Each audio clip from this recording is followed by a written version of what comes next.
Awesome. Awesome. Well, welcome Shay to the show. Hi. So excited to have you here. Me and Chelsea are longtime fans. We've been following you for a little bit because we came from the same background, which is super fun to see people in that creative entrepreneurship space, photographers, thinking bigger, I feel like. Not to say that photography is not big, but I feel like we were just kind of limited in our photography business with the impact we could have.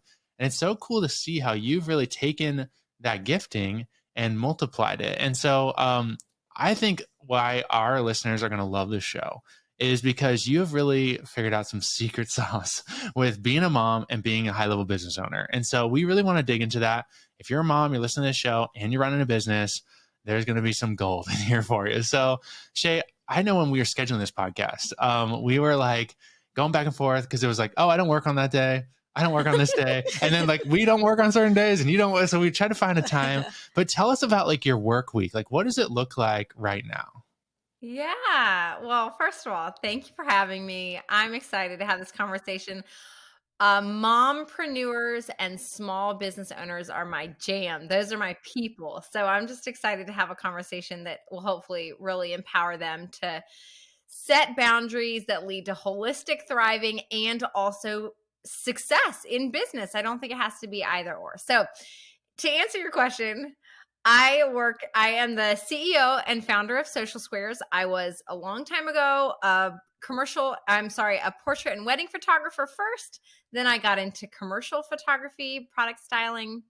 And then I've transitioned that into Social Squares, which is a stock photo membership for small business owners. And our goal now is just to provide tons of beautiful imagery so that women can get their business and messages out into the world faster and show up more consistently. So now I run basically a stock photo agency and I work 16 hours a week. So my week looks like off on Mondays, but I work on Tuesdays, I work on Thursdays, I'm off on Wednesdays, and I'm off on Fridays.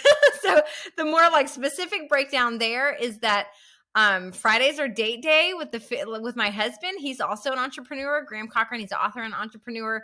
So we both have the privilege of setting up our lives, and we have the choice to like set up our lives in such a way that we could have a date day together since we both own our own business. So that's Friday. And then Tuesdays and Thursdays, my work days, I am all in. Generally about an 8-hour workday on those days to make up the 16 hours a week. So I'm at the office just a real like solid 8-hour period of time on Tuesday, same thing on Thursday. And Mondays and Wednesdays, I'm doing all the other things that I love. So when my kids were little, I was home with them. Now my kids are both in school, but I've been working the same 16-hour week since I started my business, at least for the last 13 years for sure. I've been 16 hours because that was the amount of childcare I could afford back then. So that's how it started. So it was that my kids were home. And so I was with them Monday, Wednesday, Friday, Tuesday, Thursday, they were with a sitter. Now they're in school. And those other days, I do all the other things that I love that make up who I am: friendships, relationships, community, gardening, other loves. So there's a little bit of everything sprinkled in there. And I've just tried to make time for all of it, all the things I love. I love that. We have 2 little boys, and since coming back from maternity leave with our second son, Oliver, like I have learned from so many incredible women, and just even like gleaning from you, like Steven said, we've been following you for a while now. And I like always remember like that you work certain days and you have really clear boundaries. And I'm finding as being a CEO and mama, like I really do have to protect my time and boundaries. And I think that you can have, a thriving family life and a thriving, profitable business. And it really has come down to boundaries and scheduling. And I know you kind of joked upon like, I can only afford childcare at this amount. So that's where my schedule started. But, what was it like in those early stages as you were starting this particular business and having to be like really structured? Were there things that you've implemented then that are still working for you today that you feel like, man, this has like been a game changer for me to be able to say no so that I can say yes to something better? Yeah, great question.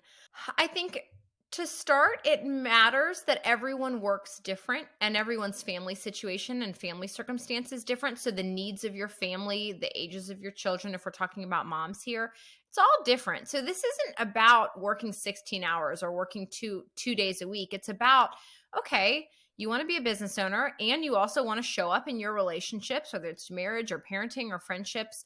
So what does your unique situation call for so that you can thrive in all of those things? So for me, I found out pretty early on that I wasn't one of those people who could do do multiple things well. Like I wasn't the type of person who could do well with interruptions or hold a child in my lap while I'm answering emails or multitask in those roles at the same time. Now I know some women who are great at that and who love that, and they can sit on the couch and they can have their child playing and they can be answering emails or they could be taking a client call, and that's fine. So again, this is not about like a one size fits all situation, but it is about getting honest about how you work best, what your business needs, and what your family needs, and what you need to thrive as a person. So for me, I had to separate those two things out. It just didn't work for me to try to be mom and be business owner at the same time. So I was like, I needed to compartmentalize as much as possible. So that's why I still to this day don't work a little bit each day. It's super hard for me to dive into work and then come out and then dive into friendship or parenting or ministry or anything else that I'm involving myself with. When I go in, I tend to go in real deep and it's hard for me to come back out. So for me, that meant I needed really solid, dedicated work time. I couldn't do 2 hours here, 2 hours there. So I still use that same model today. I don't spread my 16 hours of workout a little bit each day because that just doesn't work for me. It didn't work for my family. So it's really about you getting honest with yourself about how you work best and with your family in this season of life. What's the best work situation for you? And then being bold and owning it. So to your point about, are there any of the things that you put into place then that you still do now that still serve you well now? And I would say those things are having very clear business hours that are clearly communicated with my audience, with customers. So it's in my email signature. My whole team knows it. I can set up all of I don't have anything pushed to my phone anyway related to work. So I don't get Slack messages, Asana, email. None of that goes to my phone. We set that up a long time ago. Then that still serves me now with keeping those boundaries. All of back in the day, it was clients when I was doing commercial photography, they knew what my hours were and when I would be available and when they could expect to hear from me. I just was very bold in communicating those boundaries and very rigid in keeping those boundaries. And what happened is that not only did that help like me thrive, but I attracted people who also valued the same things. So I attracted people that were like, yeah, I don't want you to email me back at 10 o'clock at night because I don't want to be working at 10 o'clock at night either. So I'm going to email you during Tuesday, Thursday business hours. So I still to this day have very clear office hours, very clear boundaries around when I'm going to receive and respond to a message. And we have to. My husband and I are both entrepreneurs. So otherwise, we would both always be pulled into work. There's endlessly more to do. There's endlessly messages to respond to. So for our family to thrive, we had to be really rigid about boundaries. And again, that might not be it for everyone, but at least feel the freedom to own whatever it is that's going to work best for you and ask that of your clients and customers, and then build your business in a way that actually supports that. That's awesome, Shay. I feel like when we were early days of, I feel like buying back our time, like we call it that, right? Where you are trying to outsource something, even working with like something like social squares, right? It's like when we were early in our business, we'd be like, no, we'll take the photo ourselves because we want to save money, right? You're going to spend 6 hours generating 10 photos. Exactly, right? Then you're halfway through, you're like, oh my gosh, right? But I feel like there's kind of this scarcity, poverty mindset, if you want to call it that, that kind of sneaks in when it comes to restriction, whether it's like, hey, I'm only going to work 2 days a week, right? Yeah. Or I'm going to give this job to someone, I'm going to pay someone to do this job, or I'm going to hire someone. So like how did you overcome that mindset in the early days?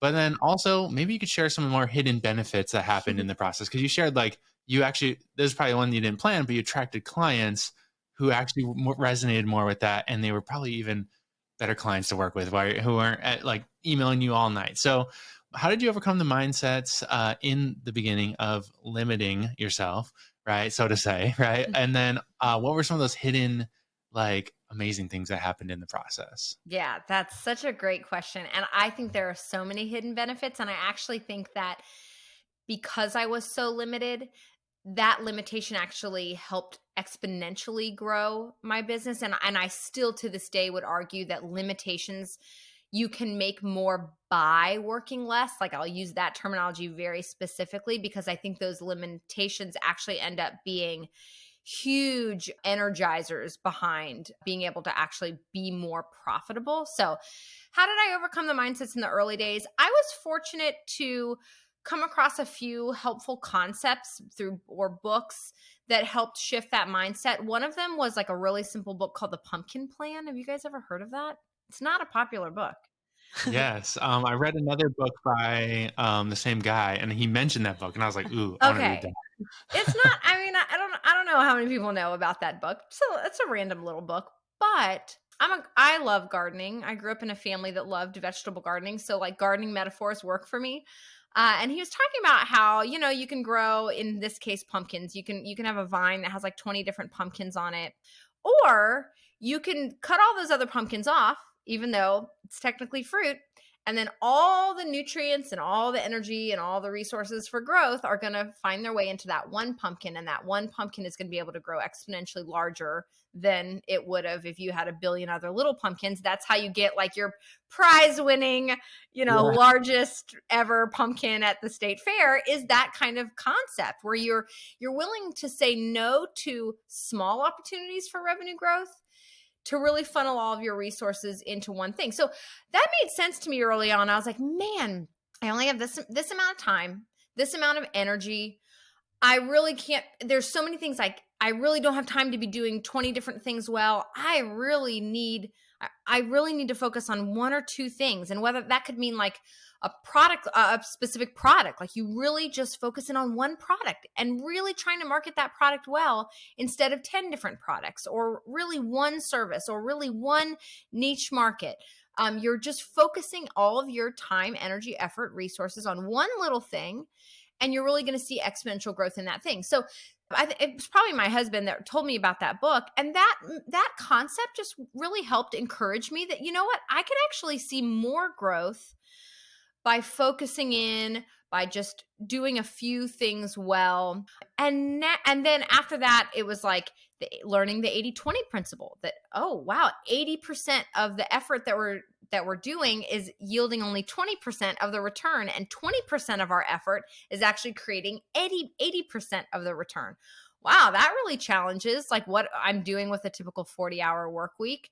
What if I could identify just that 20% of activities that I'm doing within my business that are generating 80% of the revenue? Or what if I could just figure out which of my products or which of my services are generating 80% of the revenue? And what if I just focused my time in on that? And that's where we get into sort of the hidden secret benefits, is that it's really not, it's not that it's about working less. Work as many hours as works for you and your family for you to thrive. But think about the fact that if you were going to fill 40 hours a week, you could fill that 40 hours a week doing, 80% garbage, 20% momentum, or you could take that whole 40 hours and just focus on that 20%. And now you're 4Xing, 5Xing, 6Xing your business. I mean, there's really a lot of possible growth there if you're willing to do the harder work of not just busyness, not just hustle, and not just doing all the things, but really figuring out what it is that's generating revenue, really moving the ball down the field, and actually just focusing all of your hours on that. That's when you see exponential profitability and growth. So I think limitations in that regard are a very powerful growth tool. And the hours limitation helps in that if you have an hours limitation, you really do have to decide what you're going to focus on. You guys have experienced that. If you're going to still say, I'm just going to work 7 days a week or 5 days a week, you're going to find ways to fill it. It's going to be hard to really dial in. But if you give yourself those limitations, I I personally, with my 16 hours, I have got to know what's going to have a ROI. And if I do something and there's no return from it, it's got to get cut because there's just not time. So the hours boundary just creates a healthy like filter and parameters to kind of keep you on track. But there's so much growth potential that comes from those limitations and dialing in. I could talk all day about that. So I'm just going to cut myself off there. It's so good because I feel like, I mean, we understand this because we've done this in our business, but like, I think it's just this trap that entrepreneurs can fall into in any stage. And I'll find myself doing this too, where you get reactive in the business sometimes, right? And it's like, oh, there's Slack messages, and oh, there's like this email, and then like you're like all of a sudden there's like 3 hours of just reacting basically. And so I find when we sit down at the beginning of the week and go, what's the highest ROI task, right? We kind of talk about giving ourselves a raise, right? It's just like, how can we give ourselves a raise this week by focusing on the highest stuff and then delegating the other things or putting them aside, or maybe it's even cutting them entirely, right? And so for you, how do you have filters like that you kind of run things through when they come to your plate, right? And it's like, is this going to go in my 16 hours? Do you have some filters you kind of run them through to make sure it is that kind of 20% or it's the best use of your time? Yeah, that's a good question too. I have been, so what you just described of reactionary business, I still fall into that. So just in case anyone thinks for a Yes, moment that me too. I've got this like so dialed in and it just works like clockwork, I still work. I'm pretty good about working the 16 hours. Sometimes it goes maybe 18 hours max. And then I start to lose my mind because who wants to work a 9-hour workday? But I still find myself falling into like, okay, what do I need to do next? And letting everyone else or letting the company dictate what I need to do next. Well, there's something that needs to be reviewed. There's a message to return to. And that gets me so far off track and I don't end up doing my high ROI things. So I've recently gone through the process of really trying to reorganize my own thoughts about what my highest contribution is. And I've narrowed it down to 4 things. So for me, it's connect. I need to spend time connecting. That's with my team and also with other people in the industry. I need to create, right? At my heart, in my heart, I am a creator. I'm an image creator. I'm a photographer. I need to make sure I'm creating. Creating can also mean content. So I need to make sure that I'm being creative. I need to make sure, man, I wish I had my 4 right here because I connecting. Oh, learning. I need to be learning. I get the most inspiration when I'm learning. Also, I need to stay sharp. So if I'm not learning, I'm not sharp. And like, how am I going to continue to contribute? So I need to be learning and I need to be teaching. So teaching is part of like, that's just part of how I am and how I was made. I need to be like, whatever it is I'm learning, I need to be relaying it onto other people. That's very life-giving for me. So it's those 4 things: connecting, creating, learning, and teaching. Those are the 4 best like returns on my time. So every opportunity that comes goes through that filter. Is it one of those 4 things? Is it an opportunity to connect, an opportunity to learn, an opportunity to teach, an opportunity to create? And if it's not one of those 4 things, then it's an automatic no. And then from within that, then you're just saying like, okay, if I only have 16 hours, like, what kind of return am I likely to get from this? Is it going to be connections? Is it going to be eyeballs on the site? Is it going to be a new relationship made? Is it going to be just like a positive deposit in the industry? So, but those 4 things have been helpful for me. That is like the best use of my time as CEO of Social Squares. I feel like we've really, like Chelsea said, we've really kind of even refined our roles in the business in the last year. And it's so cool to now have clarity like that for Chelsea's roles, for my roles, where if something comes by our way, it's like, yes, this fits and that's Chelsea's. Like, or yeah, that fits and that's mine. And so, man, when you can really sit down and define those things, it's so powerful. And I think these are things you have to do at a certain level in business. Otherwise, the business like it plateaus. Like you become the bottleneck for the business.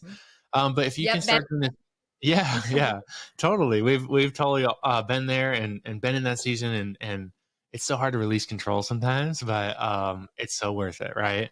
And so I'm curious to go back a little bit to your history. I think there's a lot of people on this who listen to the show, right, who are dreaming of starting a business, or maybe they just started a business, and we're always talking about like ways to just be resourceful, right? And I feel like the business you created is so resourceful, and a lot of times something something we mentioned a lot to our Rainmaker community is like, a lot of times you have everything you need. Sometimes it's just doing it in a different way, doing it more with a more effective way, right? And so you went from commercial photography, probably traveling out to shooting all these things, time consuming, setting up the lights, to selling stock imagery through social squares, and really narrowing it down to this audience so you can serve them at a super high level. Like, where did this idea come from? And like, how would you encourage someone who maybe is doing something in their business that they like, but it's kind of time consuming, it's pulling a lot of their time? How would you encourage them to start looking at that opportunity to maybe see if there's a way to make it more passive? Let's go there. That's a fantastic place to go. I think it is very helpful to have in the back of your mind that you're going to be if you're trading dollars for hours, you're going to be limited, right? You're going to hit a cap. There's only so many hours in the day. You can only charge so much. You can't just, forever increase your rate. And you're either, when you know that, you either decide, yeah, that's fine. I'm a coach and I get paid, $1 zillion per coaching client, and I only need 3 coaching clients, and I'm perfectly happy with that. Okay, there you go. No need to create a passive revenue stream. No need to think about how to make it more scalable. That's great. So it's good to know what your enough is and whether or not you can hit your enough and hit your goals with the way that you've set up your business. Now, if you think, man, even if I took a client per hour, or, whatever it is, whatever their business model is, a wedding for every single weekend of the entire year, I'm going to max out at this amount and I'm going to be exhausted. I've got to find another way to think about this. I've got to kind of change the business model a little bit if I really want to scale. So and if once you start to think like that, I think your eyes really are opened and you start to look for ways that you could. So for some people, it's just thinking about it in that regard, right? Like, is this what I want? Or do I need to start thinking about ways to scale it? And then once you decide, I need to start thinking about ways that I could scale it, how could I reach more people? Then you start to have your ears open and your eyes open for opportunity. So that was very much what happened with me. I was taking commercial clients like you described. I was flying out to LA. I was working on their time frame. People would send me products and it would take over half of my house as I'm shooting these products. I had a new baby. You guys know what that's like. I mean, you're just already exhausted. It's hard to work on somebody else's timeline.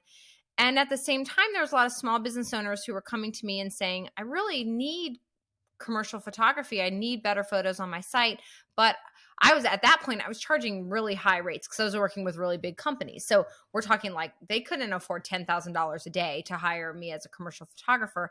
So I had lots of friends who were small business owners who needed imagery, and I couldn't meet their need. I didn't have enough hours in the day and they couldn't afford me. So that got my wheels turning. Like, how can I create something that's a little more scalable, meaning it will serve more people without being more taxing on my time?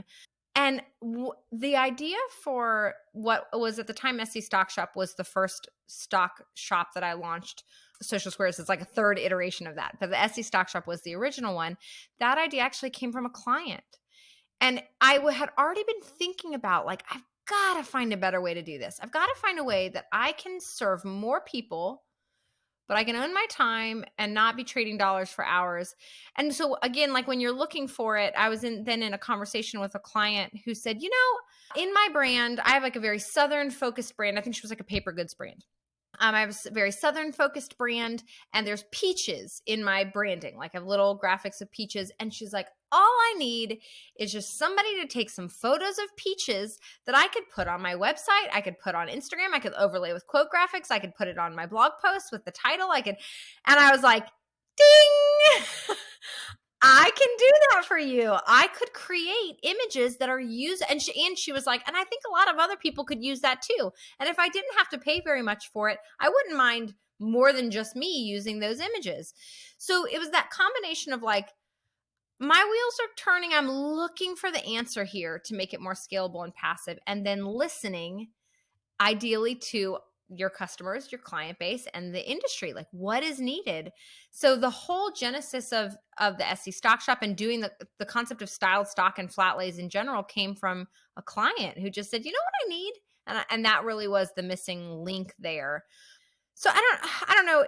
There's a lot of different directions we could go in with like how to make that helpful for the average person. But I do think it starts with just getting curious about, is there a way to make what you're doing more passive and scalable? And then start listening. Start listening to your customers and clients. What other needs could you meet that are more scalable, that aren't a direct trade hours for dollars? That's so good. I feel like that point of just realizing it kind of opens you up to it. Yeah, it And does. It sounds silly, but it really does open you up to it once you start to think in that way. You just have to start getting creative instead of showing up and doing the same thing over and over. yeah, yeah, and Mhm. asking the hard questions about, like, I don't think we ever did that even in our wedding business. We just had a year that was like that, where it was like 43 weddings, double headers. I think we had 8 weddings in May or something, and we just had a year that was like, okay, that's the ceiling, Oh, we can't. No, let's never do that again. Hey, we Yeah. bought a house, like we made some okay money that Yeah. season, but like we had no life, like all our friends are like, you guys are too busy, like they never call us. And we didn't have kids at the time. So we were like, we can't do this and have a baby. Like this is already a baby, the business. And so that's just like what pushed us to start thinking like there's gotta be another way, to leverage resources, So I love you sharing that because I know we have a lot of people that are in that. They're working moms, they're in service-based business, trading dollars for hours. So I would actually take that as a take home action item. If you're listening to this, like maybe do the math, and just say like, hey, is that like, I loved how you define that too. Cause it's like, just cause, your friend's doing 7 figures doesn't mean you have to do 7 figures, right? What you want to go after. If you run those numbers and you're like, hey, that's awesome, let's do that, then great. But if you are that aspirational, like I want to reach for something, I want to, I love the transformation of who you become in the process of reaching for those things too. So for us, that is really more why we do it. But running the numbers and then starting to be open and seeing what comes your way. So that's so Yeah, like cool. a example would be like, let's say you make candles and you sell candles, and there's very low profit margins with that kind of thing, and there's a lot of people that are in product based businesses and they struggle with that, like low margins, and you can only make so many candles, and then you can start outsourcing the making of candles to other people. And so you kind of start to, if you're trying to scale that, you're like, okay, in order for me to scale that, I'm going to have to get somebody else who can produce candles. I'm going to have to get somebody else who can ship candles. I'm going to have to get, and you can see how expensive that starts to get. And maybe that's what you want to do. And so that's great. That's a great pathway for you. But on the other hand, if you're like, man, this is really can only go so far, then you start to think like, well, what do I do well? I know how to make candles really well.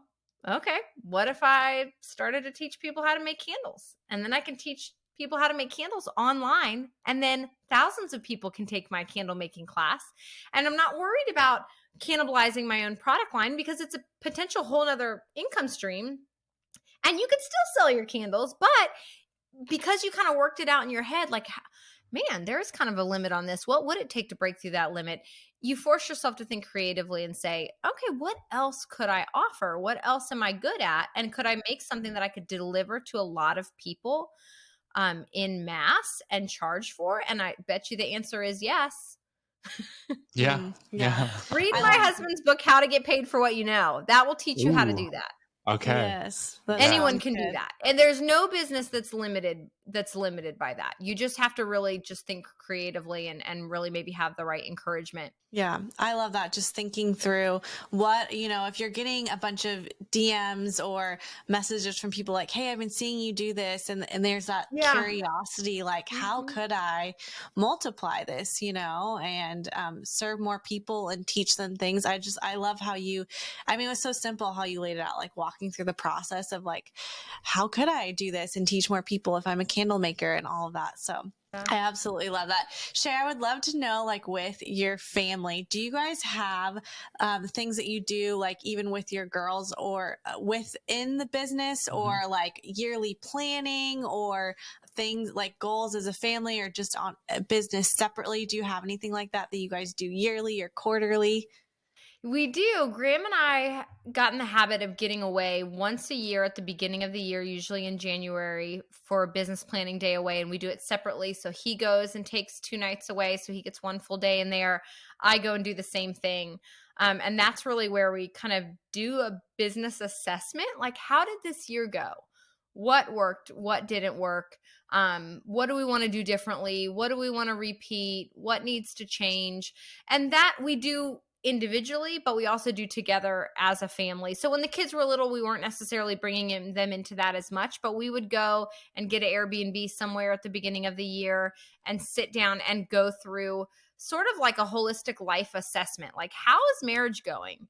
How is family life going? How are we doing financially? How are we doing with play and leisure? How are our friendships? And we would kind of talk through all of those different areas of life, give them a rating scale, talk through what's working, what's not working, what do we need to change going into the next year. As the kids got older, we'd start to get their feedback. What do you think about our rhythms? What do you think about how many things we have going on in the evenings? What do you think about mommy and daddy's cell phone use in the afternoons? I mean, we really, now that the kids are older, we really invite in a lot of feedback because it's hard to hear, but very, very helpful to make sure that the whole family is thriving. So those are regular things that we incorporate into our year, both time away as individuals for business planning. Now, Graham and I each try to do that twice a year. So like at the beginning of the year and mid-year, just to get away and like get out of the business and be like, okay, hold on. I need to really rethink this.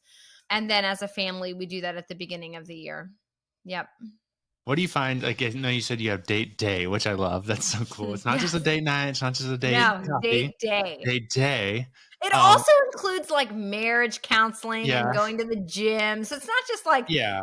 skipping through fields, but it's like marriage work. That is the day that we work on the marriage. Work. I love it. Now, do you guys have any rules for that day? Like me and Chelsea, for a while, we tried to not talk about business on things like that, but we just are so passionate about the business that we just end up talking about it sometimes. Yeah. And we had to release a little bit of guilt on that. Like, oh, it's okay because we like this. But do you find yourself talking business? Do you keep it off the table? Like, what do those date days look like as far as, are there any kind of rules and regulations for that day? Or is it just anything goes? Yeah. That's interesting. I think we both have to just really feel it out. We don't have any set rules. Like, it's not like you can't talk business because it does interest us both. And because we have two different businesses, so we try to keep it equitable. And sometimes one person's really going through a frustrating season in business. And so we might spend the whole date time troubleshooting or talking about that and just venting. And then maybe the next time it's somebody else's turn. So it's a bit of a give and take there. But there's other than like no work on Fridays. Like, don't be getting Slack messages or responding to Vox messages or anything like that. So other than no work on those Fridays, there's nothing off limits for conversation. But it just practically speaking in our home, there are plenty of days because we always get home from work, aka I walk down the stairs and he comes, back from the studio, and we'll allocate like the first hour or so to catch up. And we have to really read the room. Like, sometimes I'll just say, you know what? I don't even want to talk about work tonight. Like, I just can't. I just lived 9 hours of it and I don't want to spend the next 1 hour reliving it. Like, let's just not talk about that, or I'd love to talk about it for you. So we do kind of feel it out from day to day. And sometimes it's like, you know what? We just can't talk about this tonight. Like, we've got to, we for each other's benefit, we need to set that aside and go do something fun or talk about something else that's a little more, especially if it was a hard day. That's good. Yeah, I love that. So there's not any hard or true things that are for sure, but it is, I did hear you say like, not responding to messages and just like really reevaluating like what you did, kind of defining what success is for you and your family and you and your business, and then going from there. So I love that. Yeah, totally. No hard and fast rules other than no work. Yeah, that's good. Awesome. Well, this has been such a cool episode. I feel like a lot of actionable like points to chew on for this like our audience and even us. I would say like we always like to well, there's two last things we want to do if you're okay with that. Two last things. Yeah. Okay. Remind me of the second one. But the first one is what would you say is a good next step for a mom who's listening who does desire to have more time freedom? I would say start with an 80-20 analysis of what you're doing. If we're talking about a small business owner here, then take a look. We're in August, or right now, when we're recording this is in August, but regardless of when you're listening to it, look back at the last 6 months. What of your products brought in the most revenue? What of your services brought in the most revenue? Not what do you think, but like really dig up the numbers if you don't know them offhand. Really do the research and see. So that would be an 80-20 analysis of your products or your services. So you can really figure out what 20% are actually generating revenue. And then you can look at your time, the use of your time. And that's a little bit harder to do because, like what's the ROI on email? But one helpful filter is like, if you could only work 4 hours a week, what would you spend your time doing? And that's like Tim Ferriss's 4-hour work week. That's not from me, but that's a very helpful filter. If I could only work 4 hours, what would I do? Because that's going to help you identify those things that really are the revenue drivers. Like I have got to shoot images, that's what comes up. So start with those two things. Like ask yourself that, because what that's going to do is it's going to immediately open up possible things that you could eliminate or delegate to someone else. So I think that's a really good place to start and might be very insightful, because you could immediately start to either shift all of your work hours to that. But if the question is like, how can they work less? That's going to right away show you either things that you're doing that are not really having a high return, or products and services that you're offering that are taking some kind of time and effort that really at the end of the day aren't helping you to hit your financial goals. So I think that would give you a really good place to start if you do that kind of 80-20 analysis. We actually have a guide that walks you through this. It's at socialsquares.com/CEO. And that will walk you through an 80-20 analysis of your business. So that might be a helpful tool that kind of just deep dives a little bit farther into that. So it's socialsquares.com/CEO. And that'll walk you through that exercise. Love that. So good. That's awesome. Yeah. Go take action on that. This is the hard work. It's not that hard. Okay. It does take, like, I did a time tracking. It was painful. Like I was like, It's painful. Time tracking is so painful. Oh, it's so painful, but it was so helpful to just actually see what I was doing, and actually realize this stuff I shouldn't be doing, and this stuff I should be doing. And so it's a checkup you should do. But that's a great first step. So take action on it if you're listening to the podcast. Shay, we love to end the show sometimes just dreaming forward a little bit with people. What are you dreaming forward to in this season? Like what's coming next that you're excited about in your life, family, marriage, business, whatever?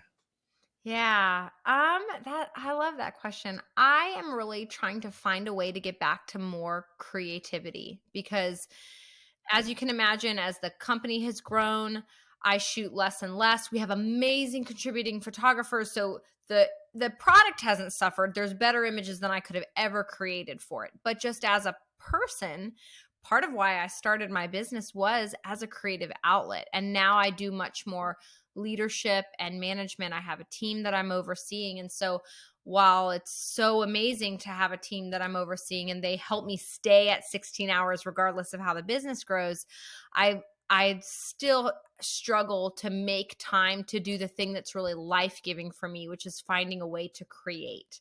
So I'm really trying to do a lot of self-reflection and self-assessment and relook at my hours and what can I cut and I'm still doing these things that I'm saying the new business owner should do. And I'm 16 years into business. Like, what is really the best return on my time, and how can I make sure that I'm doing those things that are really life-giving and sustaining for me? And for me in this season, it means how can I get back to some time where I'm creating? I'm really kind of tapping into more of the artist and less of the leader, CEO, manager, which is the role that I've been playing now for a while now since Social Squares really took off. So that's where I'm at. That's what I'm looking forward to. I'm also starting to get into a little smidge bit of business coaching. So we're going to start to experiment with some like all day intensives and then maybe a 6-week coaching program where I really try to help other people do what I've done and dial in their work and build their business in a way that will really sustain thriving holistically. So I'm kind of starting to dabble in that. By the time this podcast airs, I don't know what it'll be, but just keep an eye out for that. It'll be an intensive in September and then hopefully a 6-week coaching program in January. But just kind of trying to get into a little bit more of like, okay, we provide the images so that we can see more women find greater success sharing their ideas and businesses with the world. Now, how can I also help them build lives and business models that really help them to thrive holistically. So just kind of starting to dabble a little bit in that Wow. direction too. I love that. I like that a lot. It reminds me, there's a software we use, right, that you can build websites on, but they offer so much like training, like for the entrepreneur, that I stay a member of the software, even though there's all these comparable softwares, because they offer all this value beyond that. And I see that over you. It's such a cool alignment on this. Like, hey, you bought an image off our website. Maybe they just found you. They have no idea who you are, but all of a sudden now they're getting this like coaching on their business that they like. It's just so much deeper than what they thought they came for. And I think that's a really fun idea. So Yeah. Well, thank you so much, Shay, for your time and just your realness and just sharing with us what is working for you. And I just know our listeners are going to love this and really rethink their work week. Like, even as I'm sitting here, I'm like, man, I need to rethink, and I need to, for me, structure is really good. So I'm excited to restructure some things after this. But if any of our mamas want to connect more with you, where can they find you? Instagram, share with us what you're up to and where people can find you. Yeah, I'm on Instagram at Social Squares and as Shay Cochrane. See, that I'm not cool enough to be on any other platforms. That's where I'll be the last remaining person on Instagram, probably. yes, us too, for sure. Just And there. Shay did hook it up with a code for Social Squares. If you want to check it out, we'll put that in the show notes. If you Yep, need absolutely. like super high quality imagery for your business, it's a great place to check out. Yeah, and I think we're giving your audience a 20% off their first month. And so like inside baseball here, we don't promote this, but you can actually use that 20% off on any of the packages. So it's for the monthly, but you could get 20% off the quarterly plan or the annual plan, which I think actually starts to make it not profitable for us at that point. You're like, But regardless, now you know. Yeah. Now you know. You can use the code. So they can do that at socialsquares.com/rainmakerfamily. And they can use the code RainmakerFamily20 to get that 20% off. But yeah, we'll have all of that in the show notes. But just for your audience, as a little thank you from us. Oh, and thank you. That was super generous of you. Awesome. Well, thank you for being on. Yeah, thanks for having me. Thank you for listening to another episode of the Rainmaker Family Show.